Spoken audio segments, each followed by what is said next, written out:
Hello, everyone, and welcome to another episode of Live from the Blue Seats Summer Slam Edition. No, it's not the Summer Slam Edition, but it is the summer. Well, technically not yet. That's on the 21st. But it's another episode of Live from the Blue Seats where it's hot outside and there's no hockey being played in New York.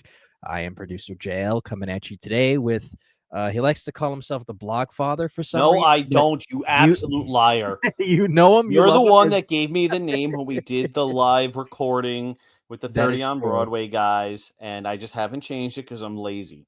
All right? Don't tell lies. Nobody likes liars. This is Dave, if you couldn't tell. Dave? All right? I mean, it's really, until Rob's ankle gets better, he's not going to be recording, so it's usually just us at this point. It's just us two. I think they figured this out. I You don't have to. You don't have to, patronize our listeners. They know it's us. I'm not. I'm aware. Also, I just remembered my apologies for not sending out a tweet or a post about answering questions. I will do that next time. I will do that next time. I had a very crazy day at work today, so my apologies on that. We were gonna get questions. I completely dropped the ball on that. That's my bad. But we'll see if we get some questions the next time around because I actually have work at my job, so I'm sorry. I'm sorry. Anyways, so I I guess we'll get right into it because I know the last time we started this podcast, we went a whole diatribe about how JL seems to not understand what the past is. But speaking of the past, something from the past has crept up into the current New York Rangers lexicon. And that is today. Yeah, you see what I did there, huh? There we go. A perfect transition into the topic today. So we'll jump right in. That was actually surprisingly smooth. I'm going to give you credit for that. Well, I am a trained broadcaster, so I mean, I tend to have these tricks up my sleeve. So our past is seemingly now our present and future, as the New York Rangers announced the coaching additions to Mike Sullivan's coaching staff. You have Joe Sacco, who took over as interim coach for the Boston Bruins last season, Ty Hennes, who was with the Pittsburgh Penguins, and of course, the one reason why Twitter blew up today, outside of, I don't know, some other worldly things that we're not going to get into. Jesus. The absolute meltdowns were great. Which has been great, by the way. If you don't, Pure entertainment. It's amazing. But in Rangers world, Mike Sullivan and the New York Rangers have tapped former New York Rangers head coach David Quinn as an assistant coach. And many people were, I'm not surprised by this reaction. Many people were upset. I was a bit dumbfounded by it myself. But after thinking about it for a little bit, I decided, you know what, there are better things to kind of worry about.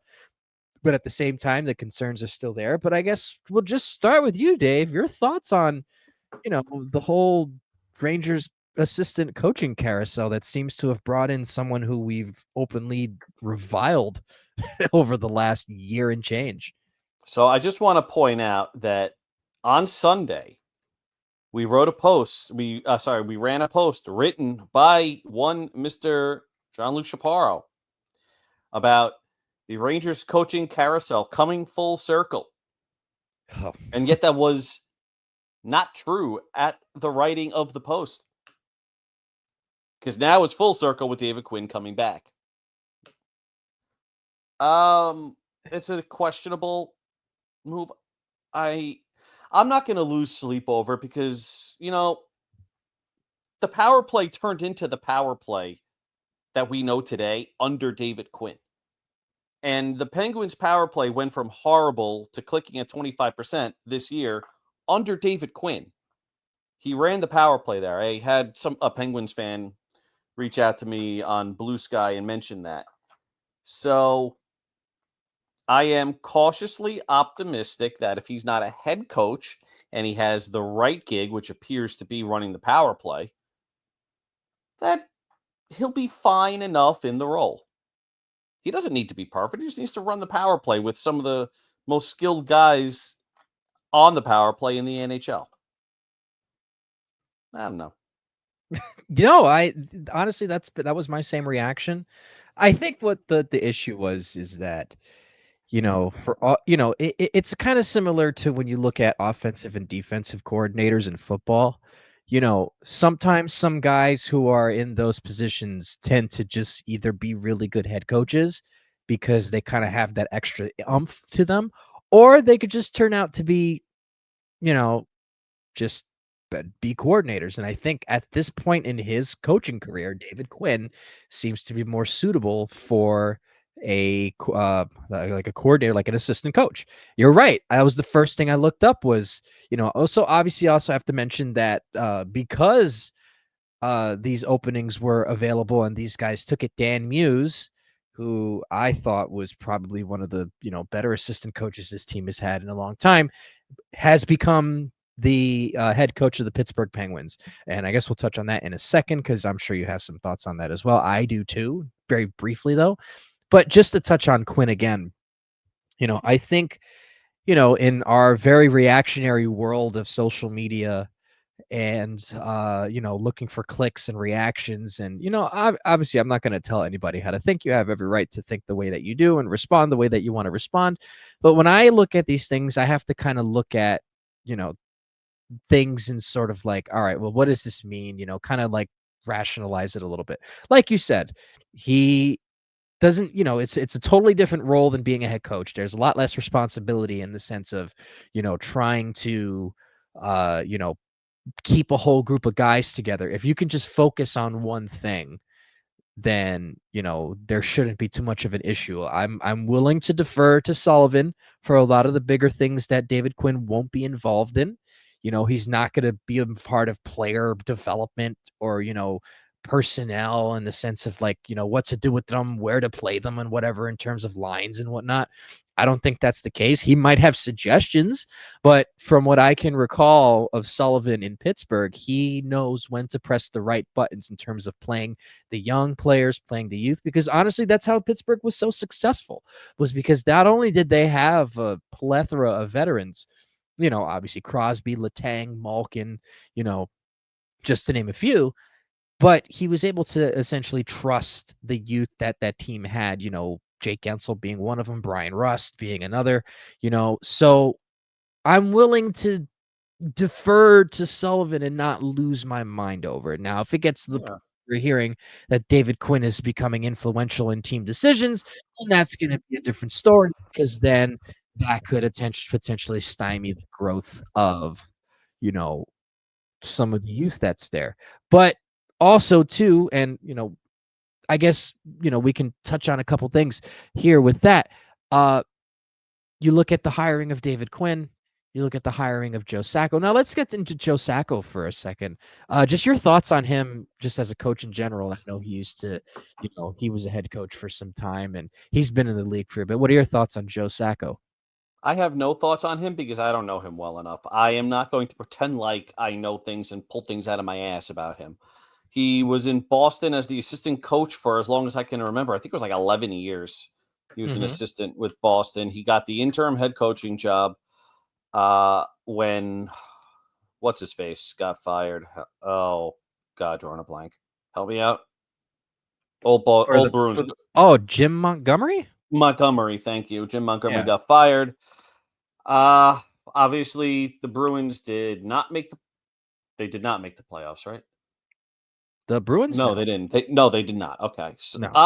it's rare for me to say the Bruins didn't make the playoffs, so that's why I'm questioning myself. I too had a long day. Um I don't know anything about him.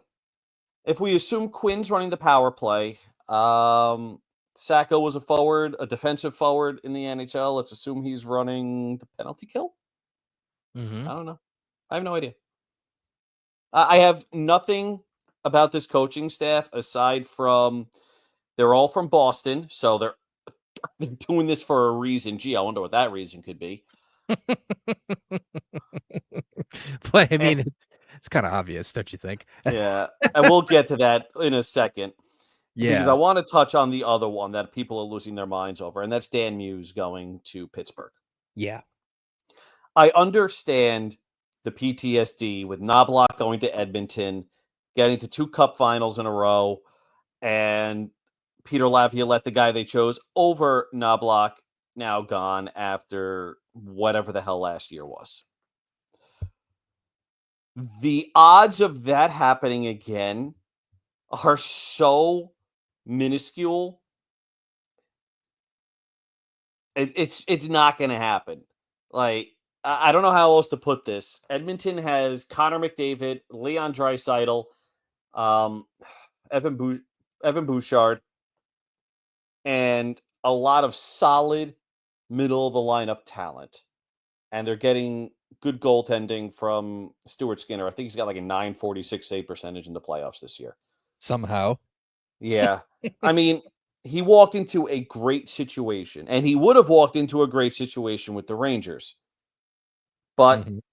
Laviolette went to a conference final. They were a bounce away in game 5 from in game 4, sorry, taking a 3-1 series lead. It is what it is. I understand the PTSD. Muse is not going to have that kind of success in Pittsburgh with Crosby turning 108 years old. Oh, yeah, no, no, I definitely agree with that, even though Oh god, Crosby's younger than me. yeah, you didn't know that? No, I know he's younger than me, but I He's just said he's turning 108 years old. So what the hell does that make me? You're 109, so He was born in 85 or 86, like Crosby. 85, I think? Yeah, so a year older. Okay.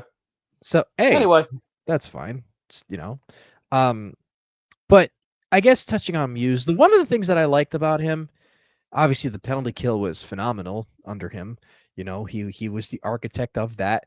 um, I know all these guys are pretty smart, but there was something about just I saw some footage of him just kind of breaking things down in terms of, the strategy and what he was looking for. And, it just seemed like he's a bright mind, and it was gonna happen at some point, whether it was honestly, if it wasn't for the fact that Mike Sullivan was available, if Mike Sullivan had not become available, I would have hired Dan Muse to be the coach of the New York Rangers. I would have oh 100% have yeah. done that. I Because think that's what they would have done too. yeah, no, 100%.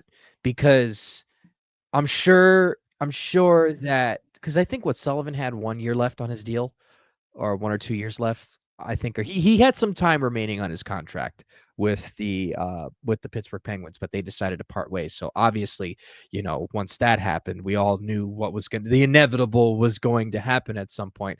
And I thought hopefully Muse would stay on as an assistant, just for, continuity's sake. But, I guess it seems like Sullivan's going to be here for the long run, so we might end up having a coach here for more than 2 years, which will be nice. But Dan Muse, though, I'm sure once Dubas finally begins to, actually put stuff in motion and is actually allowed to do stuff, because let's be real here, Kyle Dubas had a lot of restrictions in Toronto, and he had Brendan Shanahan, essentially hovering over him, and Maple Leafs management really hovering over him. So that's not to say that he's guilty, free of any sort of misgivings that went on in Toronto. But I feel like in Pittsburgh, he's getting a little bit more leeway, might actually do well with, kind of sort of this free reign that he has. And Dan Musial complemented perfectly, because he is a newer age coach and will probably connect with more of the younger players that would come in on a Penguins retool. So, best of luck to him. It's kind of sad that, we are not going to reap the benefits of that, but I guess we're counting on Sullivan to kind of be the guy to usher the team into the next level. Um, just to touch on Joe Sacco a little bit. Yes, he will be handling the penalty kill as he did in Boston and in Colorado. He had that stint where he was the head coach of the Colorado Avalanche for a bit after years ago. I think he took over in 2010 and was there for a few years. Um, and he, you know, listen, penalty kill is something that this team has always been good at. I wouldn't doubt that the penalty kill would continue to do well under Sacco. It seems like wherever he goes, those teams seem to be really good on that.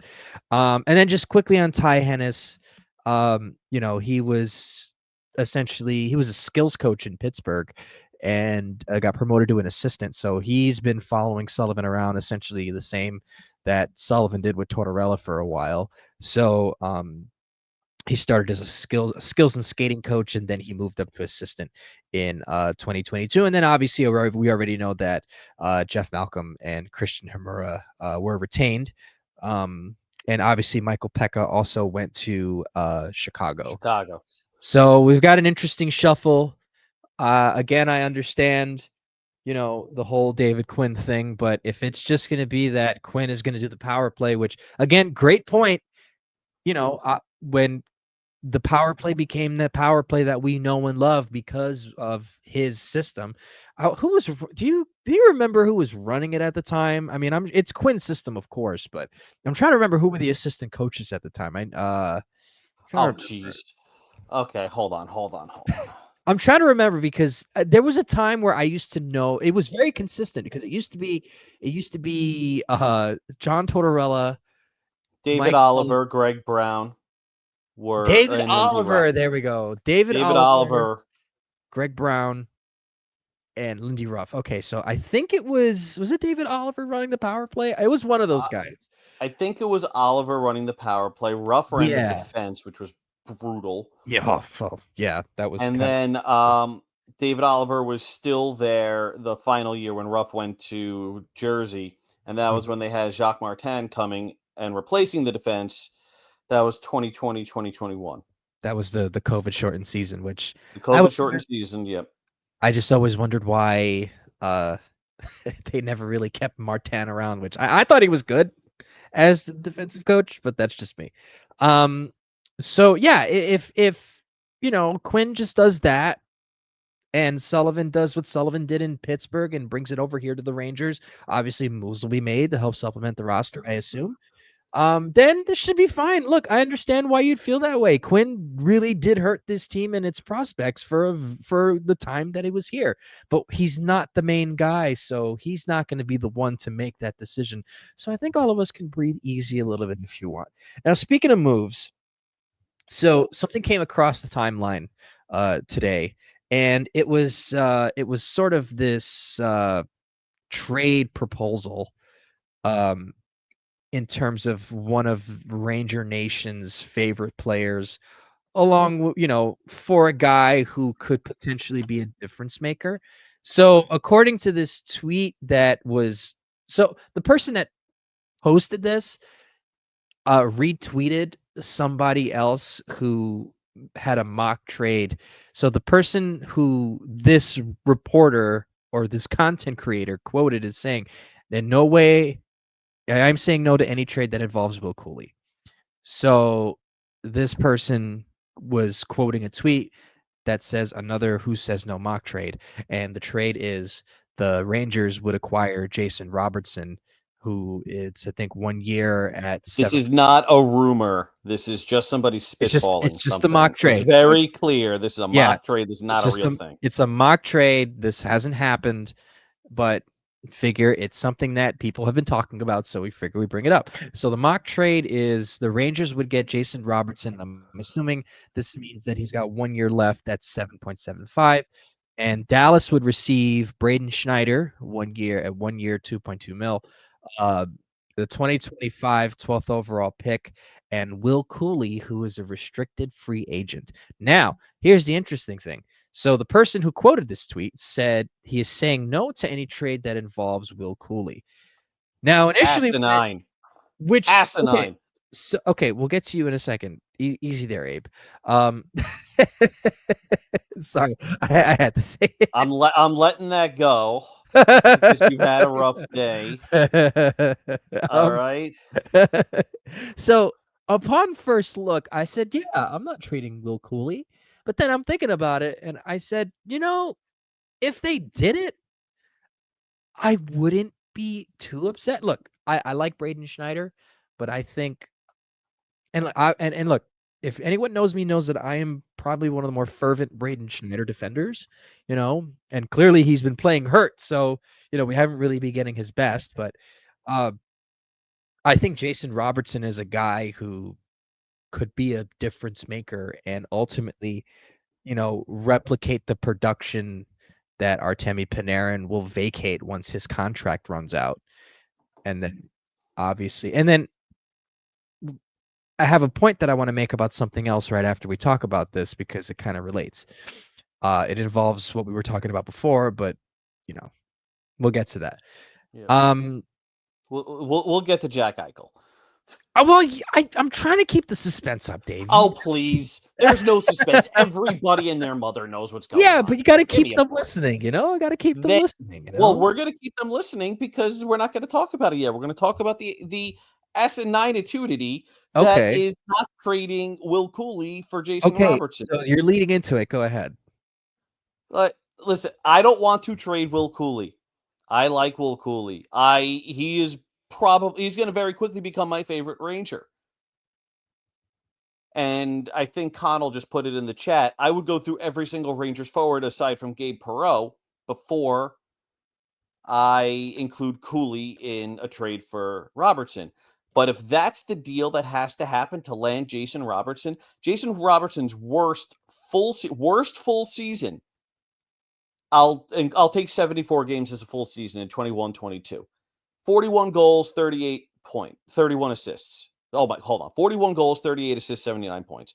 That's his worst NHL season, 74 games. The last 3, 109 points, 80 points, 80 points. He is a bona fide 35 to 40 goal scorer. He's a bona fide 80 to 100 point player. He's a point per game player, and he is the guy as a left winger that replaces Artemi Panarin when you either trade him or you fire him into the sun for whatever reason. I You Yeah. need superstar talent. Jason Robertson is superstar talent. You don't hold it up for Will Cooley, who, and again, I like the guy. He's not going to be a point per game player in the NHL. Will Cooley his best season so far was this past year, 20, 25, 45. Let's say he gets to 30, 35, 65. That's probably his peak. You wouldn't trade a 65-point guy for a 100-point guy? Come on. And Robertson's 6'3", 207. There was somebody who called him small. I forgot What? where. And I'm What? like, Robertson's He's a 6'3", 207. Give me a break. What is this? The He NBA? checks every single box that this team needs, that the GM wants, that the coach wants, that the fans want. And yet, because it's Will Cooley, you don't want to give me a break. Come on. Give me a break. So yeah, that's one of the reasons why I'm kind of not totally against it, because again, you know, what are we looking what do we want this team to play like? And I think Robertson would fit that style that Sullivan is looking to try and deliver. That's not to say that Artemi Panarin won't, but the Rangers are going to try and move on from him at some point, whether it's now or later. So you might as well get a decent return on investment in terms of something that will hold you over and get you, because the numbers are similar. I mean, if you really think about it, when it comes to Panarin and his numbers and Robertson, they are very similar. And Robertson's younger. And hockey. Speaking strictly about hockey, Panarin has done more than enough in terms of being arguably this team's best free agent signing and as a productive forward on the ice.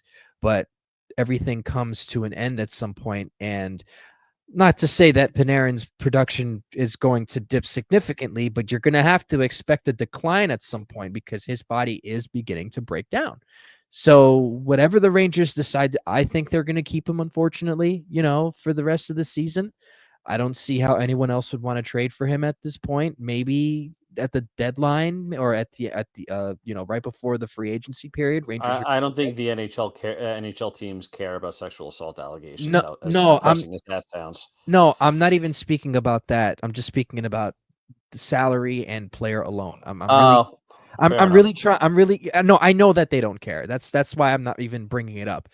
I'm not trying to dismiss that. I'm just saying that teams tend to be very dismissive and with stuff like that. So there's no point in even bringing it up. It's more or less just thinking like he's got $11 million on his contract, 1 year remaining.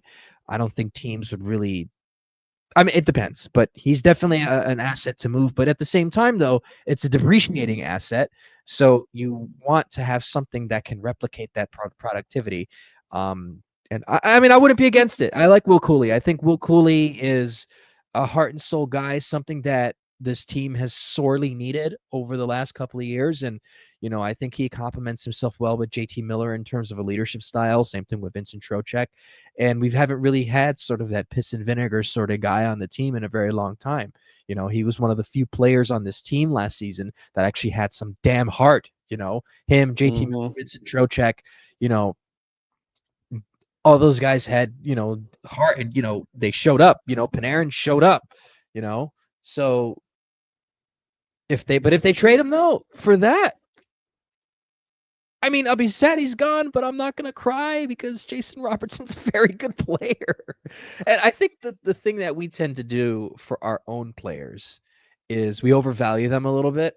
And that's one thing I'm trying to get better at, because you see these guys every single day or every single game, in your local market. And Will Cooley exhibits a lot of what we want this team to be. But at the same time, though, as much as you want to have stuff like that on your team, you also need productivity. And if you have a guy like JT Miller who can do both, you have to find a way to add a little bit more skill to that. You don't want to end up with the old New York Rangers from 2009 to 2015, where you had probably the hardest working group in hockey, but we're getting beat by teams that were lesser than the Rangers because the Rangers lacked a lot of high end skill.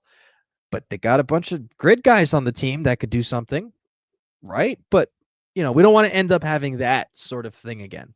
So to your point, I wouldn't say no. It would suck. It's essentially the same way I felt when they traded Heedle for JT Miller. They had to make that trade. Yeah, You they know, did. I they hated had the trade, but they had to make it. they had to make. And I like JT Miller. I think he definitely proved me wrong in my doubts of being productive. But I was also sad that, Philip Hedel, one of the prospects that he was one of the first prospects I really began to follow intently over the years, and I like the type of player that he could be. They had to make the trade, and the same goes for like Victor Mancini. I thought Victor Mancini could fit in here at some point, but you know, it is what it is at this point. So yeah, to your point, I would make the trade too. I I would just be kind of bummed out though, and I want to at least, if the trade were to happen, at least give me a couple games so that I can wear a Will Cooley jersey without feeling terrible. I don't have one yet. And I don't think I'm gonna get one, and hopefully I can wear it for a very long time because I don't think the Stars are gonna trade Jason Robertson. But if that No, were the they're case, not going to trade him. I don't know where that rumor came from, but they're not trading him. no, It's but fun to talk about. it's still worth talking about though. But Yeah, it's fun to talk about. They're not trading him, no, although I mean you never know crazier though. things have happened. Yeah, I do. I will say though that if there were to be a trade involving Dallas, because Dallas is a team that is in similar situation like the New York Rangers, except they've had a little bit more success over the last year and a half or year and change in terms of just consistency. Um, that seems like a team that's ripe to try and blow things up. And I know we were speculating about it in the chat, how the money would work, but you obviously would want Artemi Panarin to be going the other way in that deal because it's essentially a similar type of player coming back, except one's a little older, and somebody would have to retain some money or something like that. So that seems to be more of the realistic sort of type of trade, because I don't think Dallas would want to trade for a downgrade just to save money.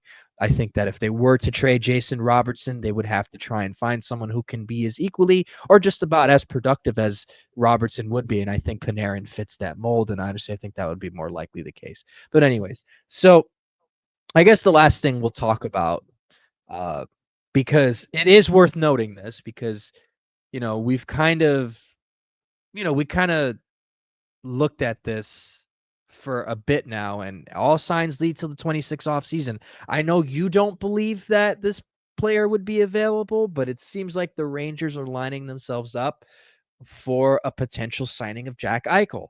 So obviously, you know, David Quinn is Boston University, Joe Sacco, BU, Mike Sullivan, BU. So obviously, this is all being done on purpose. Do you think that the combination of all of these guys from BU and where's that tweet at? Because I know I'm trying to see where Ty Hennes is from. Boston. But He's there you go. another Boston guy. So there you go. So another Boston guy. So the Rangers are loading up with these Boston guys. Does this really show that they're trying to go after Jack Eichel? Yes. Not only that, you got Pat Brisson's son. Pat Brisson is Eichel's agent. You got his son, Brendan, in the Rangers, Oregon, Hartford. We all know the Rangers wanted Eichel before he went to Vegas, to the point where Pavel Buchnevich was traded to free up cap space long before any Eichel trade was even close to being finalized. And then we learned about a year and a half, 2 years later, that Buffalo was never intending on trading Eichel to the Rangers. They were used as a ploy, and he was never coming to the Rangers. I think there's a little brother syndrome there, because it's Buffalo. But I think that's what they're doing. It is not the path I would take. I would go a completely different path and leave Eichel to somebody else. But I get it. He's Jack Eichel. How do you say no to Jack Eichel if he's available without trading anything? Oh, by the way, Jack Eichel, for the record, his best season ever was, in terms of points, was this past season: 28 goals, 66 assists, 94 points. Still less than Jason Robertson's best season. I like how you had to tie that together. That's pretty cool. I had to tie that together. Yeah. I don't know. Listen, I'm not going to be upset if they sign Eichel, but he's probably going to get a Draisaitl contract. Let's be real. Leon Draisaitl in Edmonton just finished his first season, just finished. He's still playing in his first season of it's an 8-year, $112 million contract. He is 29 years old. Full no move, $14 million a year with a cap at $14 million a year. The entire contract is signing bonuses. So it's a Mika Zibanejad contract, except at $14 million. That is what Jack Eichel is going to get. Draisaitl got it. He's at the exact same age that Eichel is now. Do you want a player, no matter how good they are, a 29-year-old player for this would be a 7-year deal, not an 8-year deal, because free agency, on a 7-year contract at $14 million a year, untradeable, full no move. That's a Mika Zibanejad contract, who had experimental neck spinal fusion surgery. Do you want that? Do you want that risk? It's a huge risk. It is a huge risk, but it's also, there hasn't been any signs of it kind of rearing its ugly head. Now that's not yet. That's not yet, but that's not to say that it's not going to happen. But I mean, Eichel also hasn't played a full season since 2015, 2016. With Vegas, not including the injury year, 67, 63, 77 games played. Well, the injury wasn't related to his neck. It was just an injury that I know. any hockey guy would get. So yeah, but it's still worth noting. In addition to, he hasn't played a full season. I would still make this. I would still make the signing, because just for the reason that you have another high-end guy down the middle. Teams have been constructed worse that have won cups in terms of just something down the middle. And I don't see the Rangers finding a center prospect that can have that kind of production unless, they somehow manage to. And I guess it also depends on what happens in the draft. But I don't see them in the next 5 or 6 years getting a center prospect that could essentially do the McDavid or the Eichel or the Draisaitl or whatever what they I do. mean, that's an unfair ask to get a top player in the NHL. I mean, Well, there's but only one. The Edmonton Oilers are a rare case where they have two of the best players in the NHL on the same team. right, but the thing though is that that's what this team needs though. But at the same time though, again, to your point, it's kind of unfair. So, they have to find a way to supplement it. And not even just that, that type of player too. I don't see there being a center prospect. And mind you, we're recording this in the 2025. So, things can change between now in the summer into September into next year where somebody falls into our laps. But Or right now, Noah Laba just blows everybody away. right, which Noah could Laba's their happen. best center prospect. It could Yeah, happen. and he might be here at some point within the next 2-3 years, which would be great because, I know he's got some size on him, but he's also been pretty good in college as well. So maybe that's the guy. He just, he can, develop into what this team currently needs. But right now, and just looking in the future, just on what I think would happen, I don't see them getting a guy down the middle who can do what this team needs. That's why I think what they're trying to do, and they did this with they essentially did this with the signing of Trocheck, was you had at one point Zibanejad, while he was still productive, Zibanejad at center, or at least a first line center, quote unquote, Zibanejad, Trocheck, Hedel. And on paper, that is really good because Zibanejad would still give you what you were supposed to get for the type of player that he should be in terms of his contract. Vincent Trocheck is your prototypical 2C or a 3C, and then Hedel is your young, skilled forward who is down the middle, who can, give you some of that offense. But the thing is, though, is that obviously you know what happens. So now we have JT Miller, Vincent Trocheck, and Mika Zibanejad more than likely will transition to wing. So I think getting a guy like Eichel will kind of round that out. Now, me personally, I don't think the more that I think about it, the more I don't think it's going to happen. But it's a pie in the sky. You have to assume that they're thinking about it, entering the market. Connor McDavid, free agent after next year. He probably signs a deal at the end of this year, I would assume, to kind of lock himself up into Edmonton. But if he doesn't and he goes into the summer, you have to bet that James Dolan will put some Oh pressure yeah. on Drury. And instead of saying Jack Eichel, you go balls to the wall for Connor McDavid. And if that's the Yes. case, and you give him essentially more than what Draisaitl's making, because I think what Draisaitl's making 14, McDavid's making 13, if I'm correct, because I know McDavid Yeah, got a McDavid will get 15 or so. so if the cap goes up and the Rangers play their cards right, and Panarin's contract is off the books, let's say Zibanejad ends up getting traded at some point, even without that, the cap's going to go up a pretty significant amount after the next season. Why not? And the thing that James Dolan has over everybody else is that he can load the contract with money outside of the contract with bonuses and whatever to up the value of it. That's how he landed Artemi Panarin. Because truthfully, you're looking at the New York taxes and the way that the contracts are constructed when players sign out here. Panarin's really probably taking home after everything, maybe close to 8 or 9, maybe Well, I mean, 10-ish. half of the games they don't play. Well, not half. I'd say a third, because you have the Islanders too. I don't know Well, what the math yeah. is here. The Islanders and the Sabres are in New York, so New York taxes apply when they're playing, those games there. So I would say a third is New York taxes, but he has to file taxes in like 40 different states and in Canada. Like Mhm. taxes aren't just based on the state you No, it's live where in, you it's where play, you work. And when which you work in Canada for 6, 7 games a year, you work in all these different states. The mhm. Rangers, when they play Florida and Tampa, they're there what 3 times? They're in Florida 3 games a year. They don't pay tax. They don't have income tax for those 3 games. Like that's Mhm. how that works. Yep. And that was similar to the conversation we had in the last podcast about Yep. debunking the whole no state tax kind of thing.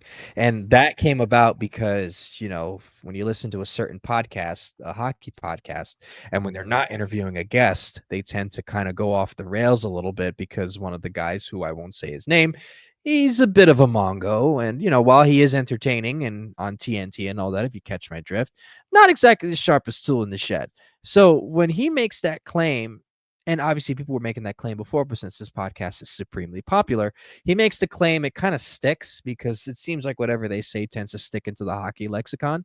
But um he was really pushing that sort of narrative, but it's not as black and white as it should be. But the point I'm trying to make, though, is just that I feel like the Rangers, or any wealthy owner that has a lot of income to spare, even if the annual salary is not as high in terms of just the contract, on the books, they can add a little bit more to it, unlike what a team in Minnesota, Chicago, Dallas could put in. So I think they have a really, and the same thing could go for Eichel too, because there's a lot of stuff on Panarin's contract that are, like, I know bonuses probably do count against the cap to a degree, but it seems like they can add a little bit more outside of the contract with incentives that could really make it richer. So I think any sort of New York Rangers kind of play at Connor McDavid, I think, would be the right move. But if not, Jack Eichel, you know? So, So I want to add another wrinkle to this.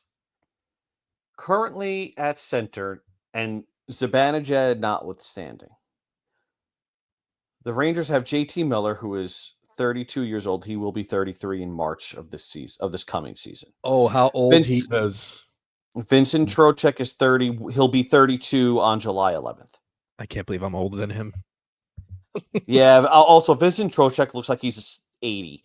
Like, he looks like he's the team's grandpa, but he's 32 or he's going to turn 32. Unbelievable. Anyway, my point is, if they go out and they sign Jack Eichel again in a vacuum, you take Jack Eichel.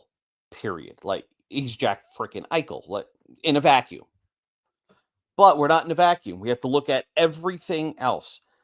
That means the three guys down the middle, if and when they get Eichel, will be 33, 32, and 30. Well, no, Eichel will be 31 midseason, I believe. I think he turns 30 in the middle of that year. So, what happened to getting younger?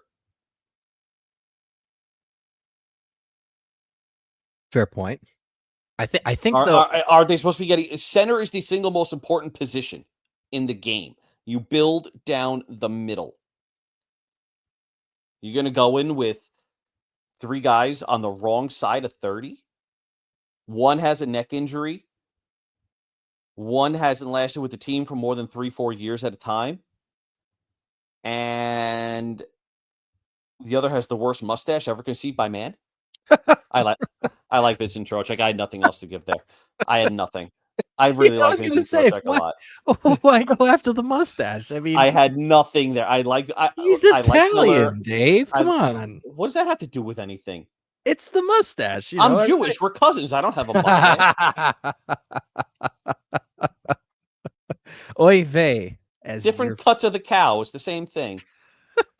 well, maybe you should grow a mustache like that then and see what happens. No, no. Can you grow a mustache, Dave?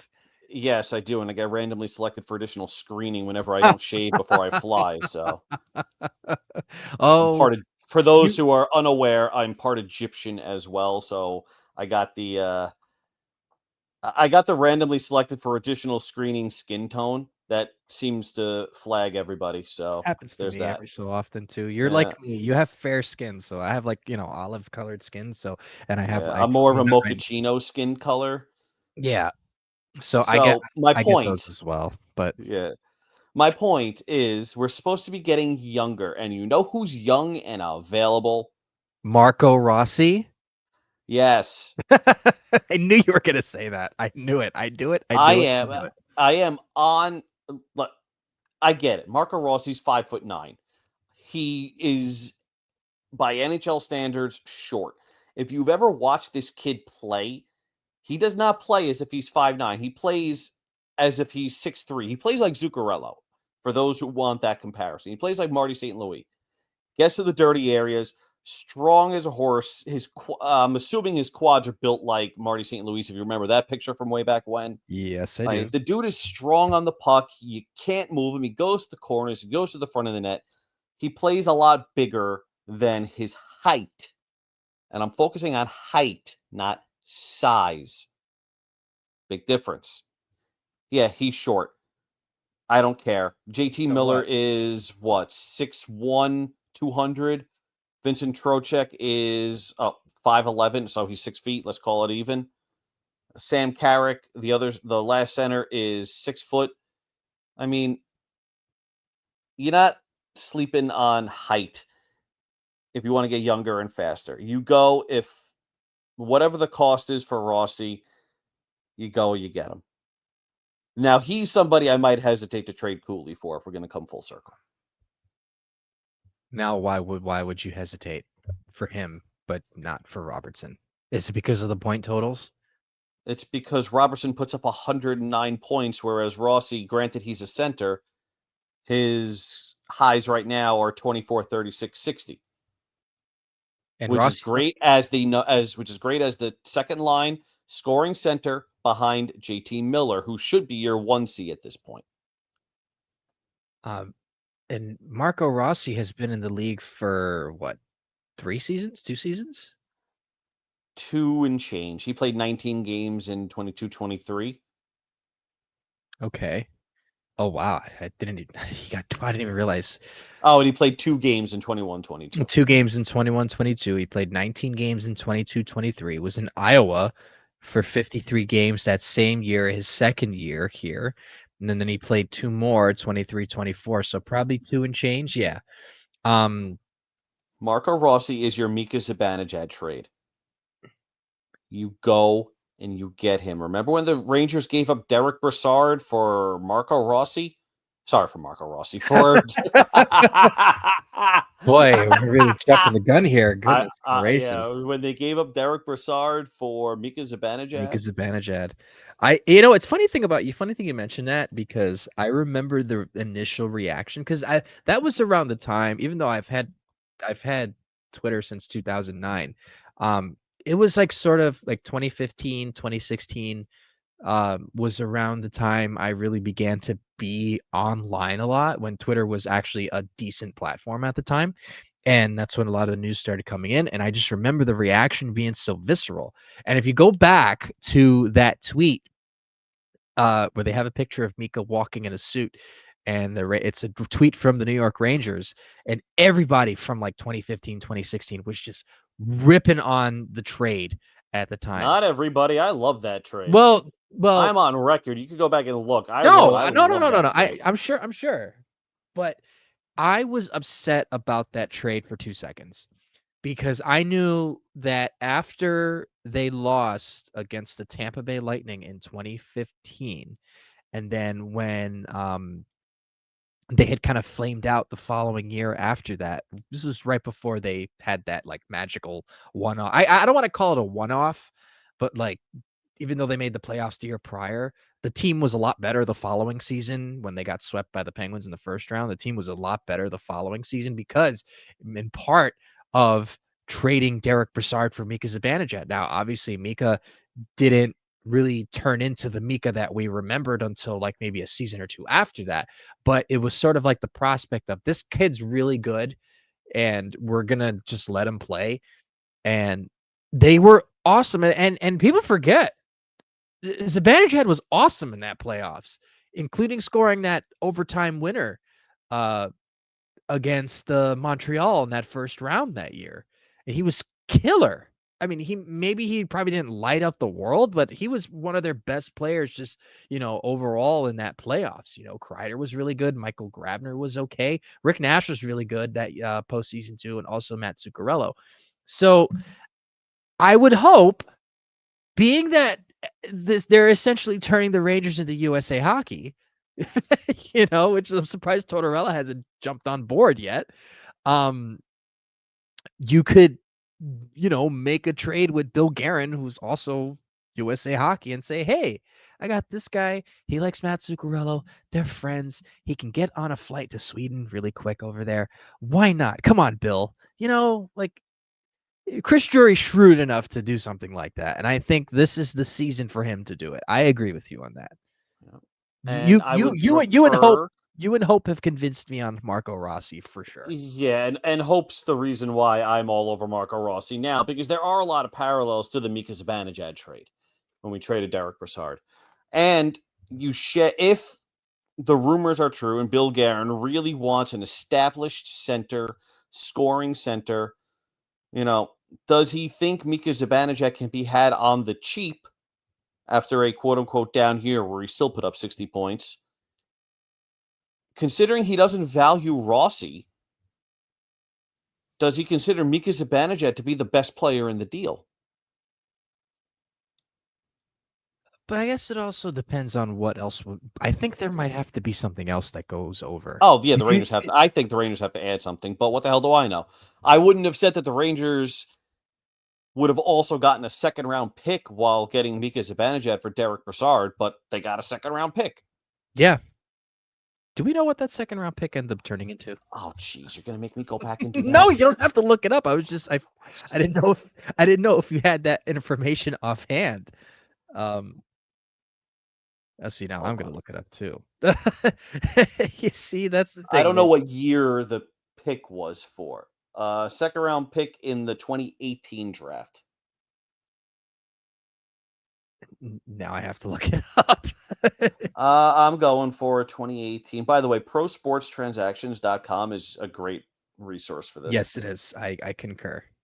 So, Senators. Okay, it was used on Jonathan Berggren, but that was a Jonathan Detroit pick. The Berggren. Rangers traded that pick Detroit Red Wings from Ottawa via New for York Brendan Smith. Rangers. So That was this the pick used to get Brendan Smith. so oh, okay.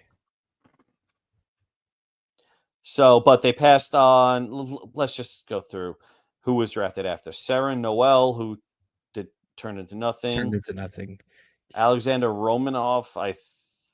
The the Rangers then took Olaf Lindbaum, one pick before Ryan McLeod. Jackasses. Oh my gosh. No kidding. Wow. What Yeah. is that?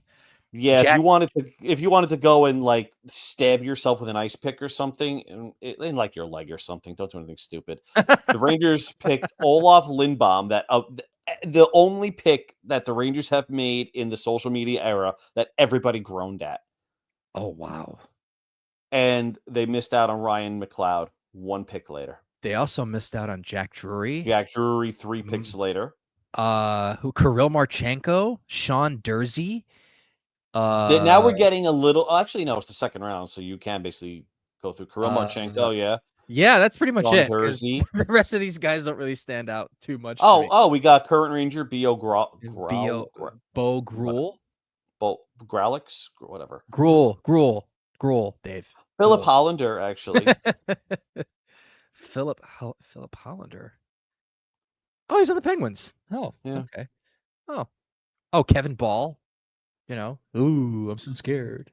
And the Rangers took Jacob Ragnarsson in the third round, three picks before former Ranger Ty Emberson, who they managed to let go twice. Twice. Once by not drafting him, and then once again by not re-signing. Did they trade him, or did they just not re-sign him? I think once they traded him, and I think they just let him go. Yeah. Yeah, they traded he was the Patrick Nemeth trade guy. I have. You can tell I'm falling asleep based off my ability to put sentences together. um. Yeah. So the reason I think they picked him up was because I think he was Keandre Miller's defense partner. I'm correct. There was Yeah, somebody he that was. yeah. Let's see who else. I'm just looking at this draft. Joey Keane, they drafted that year too, who I thought, this is why I'm not a scout. I thought Joey Keane was going to be somebody good, and then it turns out they just used him in a trade with Carolina. And if I Dude, if it remember, helps, I thought Evgeny Garachev was going to be the next insert scoring winger well, here. It's funny you mentioned that because I was the same way, and I wrote about that when I was doing the like Rangers you don't really know about, because I remember the prospect pools back in the day were terrible. Danny Cristo, Christian Thomas, Martin St. Croix, um, and Evgeny Grachev was one of them. And if you actually look at his name, like his real, like full Russian name, he sounds like a KGB agent. So I had made sure I put that in just as a joke. But Joey Keane was traded to the Carolina Hurricanes for none other than the hands of stone, Julien Gauthier. I remember that now. Yep. Yeah, so but anyways, he is currently playing on the San Jose Barracuda. So, but anyways, all right. So, with that being said, we are approaching about an hour, and I think we've got enough riffraff done for the day. So, any final thoughts, Dave, before we log off for the night? I have one final thought, and it's something I think we should keep eyes on, which is another BU connection, Boston connection that has been rumored to be going to the Rangers for the last year and a half. Trevor Zegras is a Boston guy, and I still think the Rangers are going to try to get Panarin to waive to go to Anaheim, reunite with buddy Jacob Trouba and old coach Joel Quenville. And I Ryan initially Strome. wanted the 10th overall pick, but I wonder if there's a trade that can be made there with Zegras. Are you saying this because there's smoke, or are you saying this is just pure speculation? Here's if I say, let me answer that and give you a definitive answer. If I have something, I will say I have heard. This is just Okay. me spitballing. So Okay. unless I say I've heard this, then it's just me throwing things out there. So Okay. for Just making anybody who sure. I don't wants know if to you were clip speaking in this, code. no. I don't speak. I'm too old to speak in code. I'm going to tell you. I'm just not going to tell you who I get it from. Oy vey. Dude, But if there's one thing that I hate about corporate America, it's the bullshit politics you got to play. Like, oh, this person really, really likes to get the last word in, so just let it go. Make like Elsa. This person is the only one that's allowed to make decisions here, so you just got to set them up to uh make the decisions and go with it. And don't yeah, question it. Oh, this don't is the one remind that me. drives your salary, so be nice to him. Blah blah blah Oh blah my blah. Like I can't gosh. stand that crap, and it carries Yeah. over to this. I'm not gonna sugarcoat or play games with it. If I know something, I'll tell you. Okay. Fair enough. I figured that anyways, but I'm glad you had to explain it because I can be stupid sometimes. So Sometimes. and look, I'll touch on that real quick. I know a lot of people are down on him, Zegras. Um, but me personally, I think that is your prototypical change of scenery. He grew up a Ranger fan, so you know he's going to put the work in, and you know Mike Sullivan is not going to just let him coast. The kid has a tremendous amount of skill, and even if you use him as a winger, I think they could potentially get a lot out of him because we've seen that where change of scenery comes in. I mean, Derek Brassard is the perfect example of that. I mean, on Columbus, he was falling a bit short of what he could have been. I'm going to say Broussard was a first round pick. Uh, Yeah. Falling short of kind of being that guy with Rick Nash, and ironically enough, he ended up playing with Nash again at some point. But um, you know, uh, I I think the same would happen here. So so yeah, and I guess the last thing I'll say is this because I wasn't gonna say this initially, but I'm gonna say it now because I'm looking at it in my room right now. In the year 2017-2018, this was the season after they lost to Ottawa, and this was the last year of Alain Vigneault. The Rangers and the Madison Square Garden had this thing called Homecoming, which was they had 10 home games in the month of October.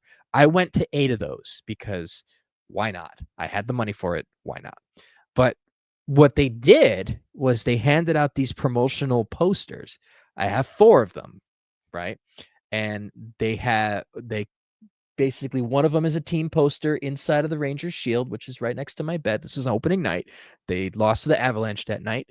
Then there was another one with a bunch of the players, like the captain, McDonough, and the alternates. It's Nash, Zuccarello, and I can't see. I think that might be Lundqvist, even though he wasn't a captain.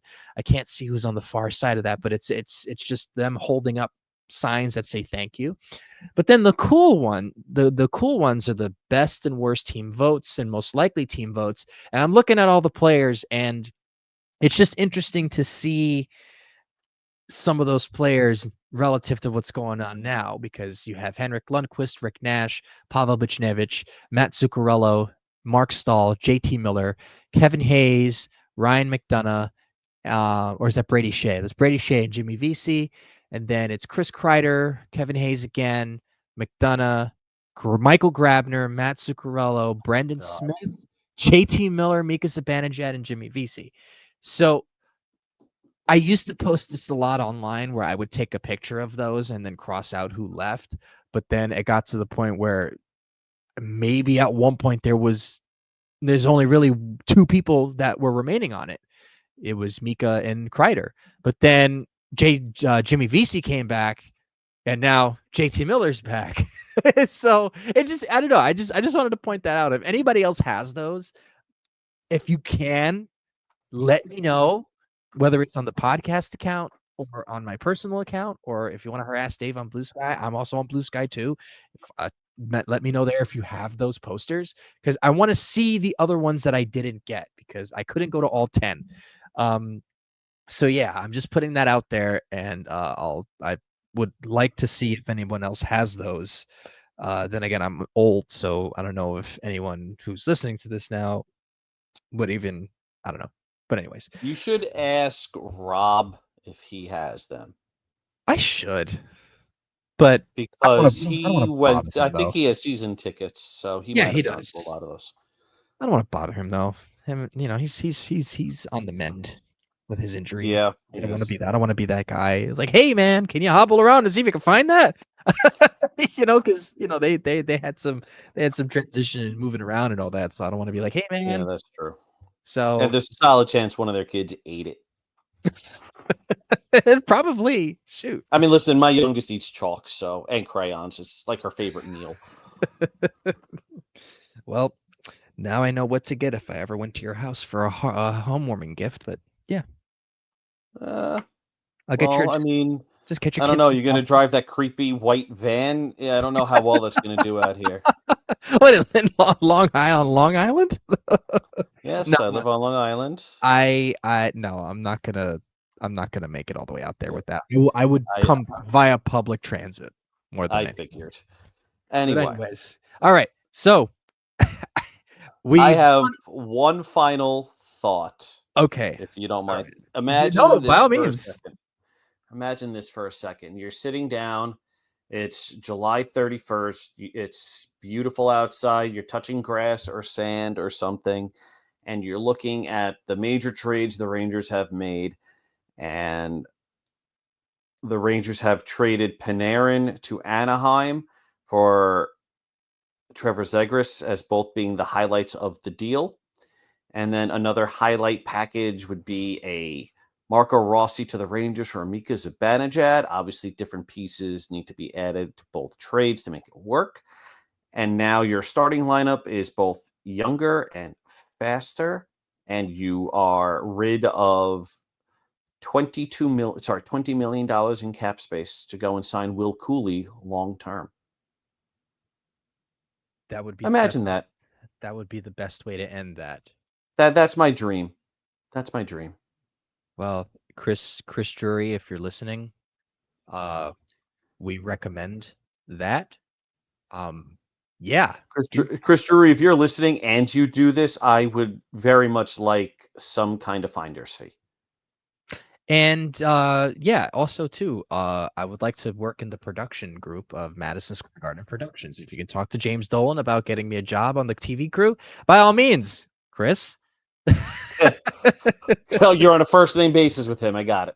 Yeah, even though I've never met the guy, but Yep. I've always liked Chris Drury as a player, and he's decent GM. So okay. So yeah, I'd like to work for the Rangers. But anyways, all right. Enough pie in the sky stuff. All right. So thank you everyone for taking the time out to listen. To Live from the Blue Seats. We'll have another episode next week. Both of us should still be here, I would hope, God willing. And That's hopefully rather ominous. What the hell, dude? no, we will be here. I just wanted to get a reaction out of Dave. But yeah, thank you You so much for dick. listening. Well, I gotta keep it interesting somehow. I gotta keep you on your toes. But thank you so much for listening. Thank you for engaging with us. Thank you for taking the time out to read the website. All the Patreon subscribers, thank you very much for contributing. And we'll catch you guys on the flippity flip next week. We'll hopefully get you in on some questions. So that being said, let's go Rangers.